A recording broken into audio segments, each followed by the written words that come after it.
What is good, everybody? Welcome back to another episode on the Powerhouse. Now, today you can see pretty much everything.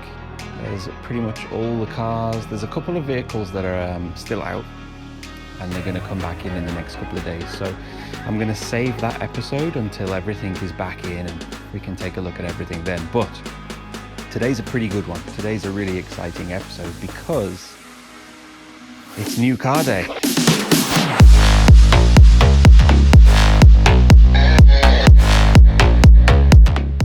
So I've been waiting about 2 weeks for this day, and it's something that's a little bit different than what I would usually go for. It's an extremely rare car, even where I'm from. It's European, and for Japan specifically, there was about 50 to 60 of these cars that came. They were all silver except for two, and I have one of those two. They're a bit of a unique car. They're not to everyone's tastes, they're not that fast, but I think it's going to be cool. They kind of got dubbed as being a pretty weird, awkward, silly car.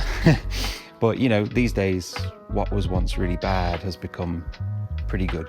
Standing behind me is the car. Some of you will probably already make out what it is from its lines and the little parts that you can see, but I'm going to spin this around and I'm going to show you what it is. It's just weird. It's bonkers to look at, you know. I've never seen one in the flesh.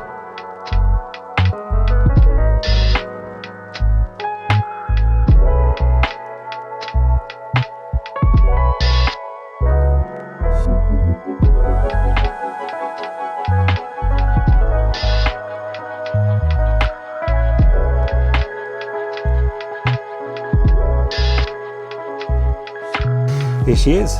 So this is a 2002 Clio V6, which for Japan was labeled Lutetia.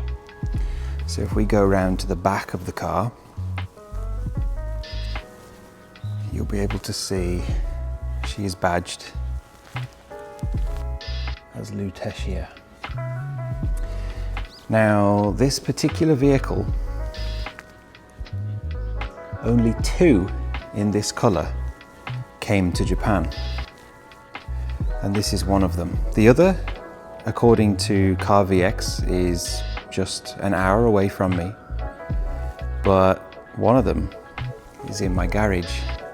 And what I was talking about earlier about why this thing is a little bit special is because, well, firstly, it's one of only two in Mars Red in Japan.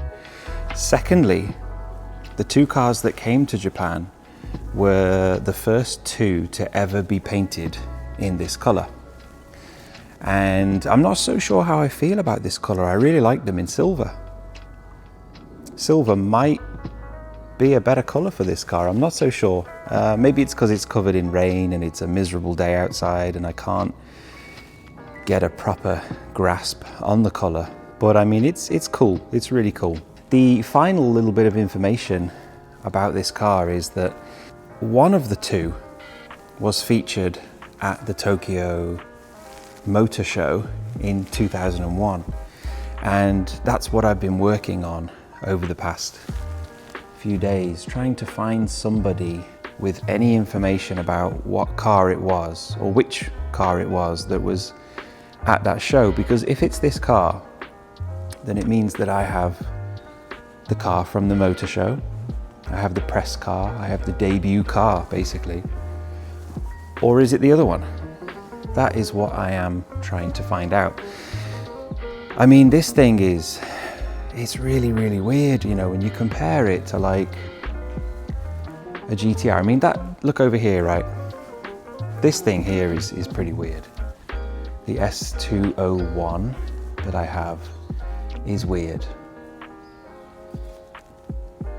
And then, you know, you've got like this thing and it's like equally as strange. And for those of you that are watching this and maybe think, well, what is it? You know, that's a really good question. Because it's a Renault that should be a Clio from 2001, but it's a 2002. And then it was labeled as a Lutetia.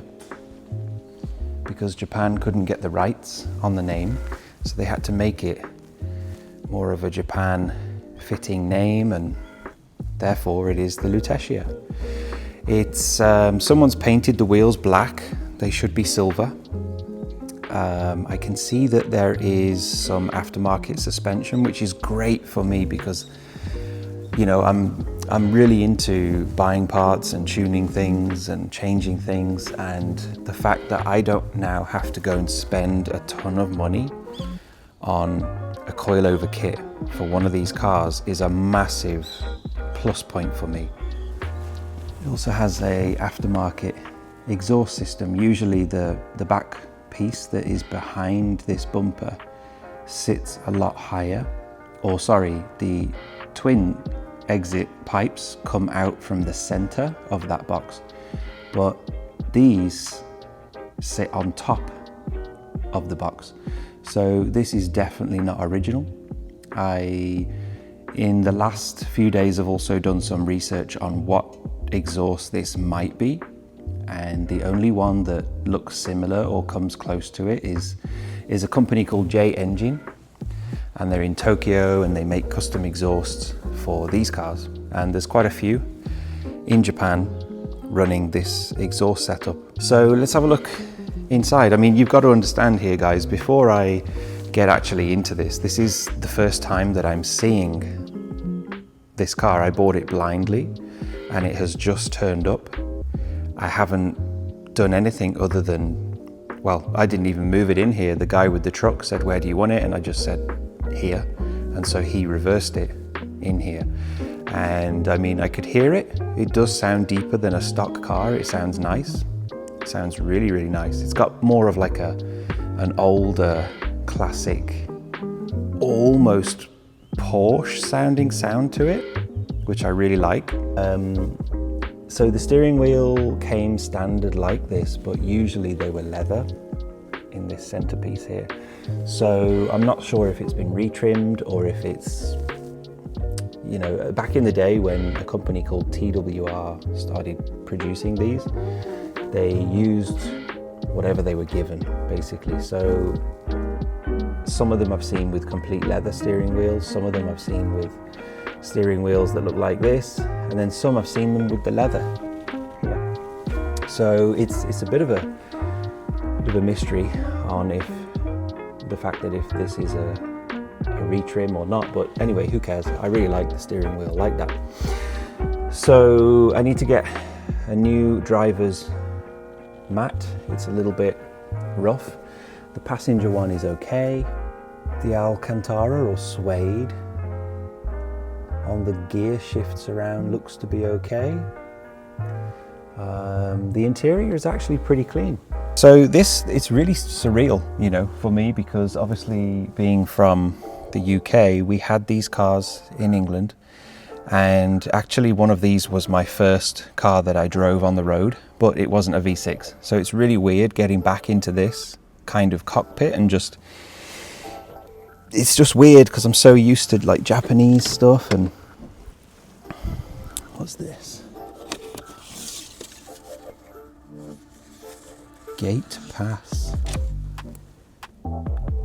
Fuji Speedway. Does that mean that somebody has had this on Fuji Speedway circuit? Perhaps. I think what this is, because I did it recently, I think this is the tour, like parade lap, where you can take your car and drive it on the lap, on the track, sorry, for a lap with a bunch of other people, with buses and stuff like that. I don't want to believe that it's like a hardcore lap and that someone's been absolutely ripping this thing around. I'm not going to believe that just yet. But otherwise, yeah, I mean, it's very clean. This is why this car differs. All right, so I need dampers. It's not holding, and the bonnet, it kind of is the bonnet, but the trunk is kind of trying to close on me. But anyway, so this is the thing about this car that makes them a little bit unique. They're rear wheel drive. They have a 3-litre V6 under this cover. So yeah, the engine is in the back. It's a wide body car from the factory, rear wheel drive, and then in the front, it's just kind of like a little bit of space. I'm still exploring it. I'm still trying to find out what's going on with the car. It doesn't seem to have any issues, which I'm really grateful for. Thanks very much for watching again. This is the end of the little Clio Lutetia V6 video.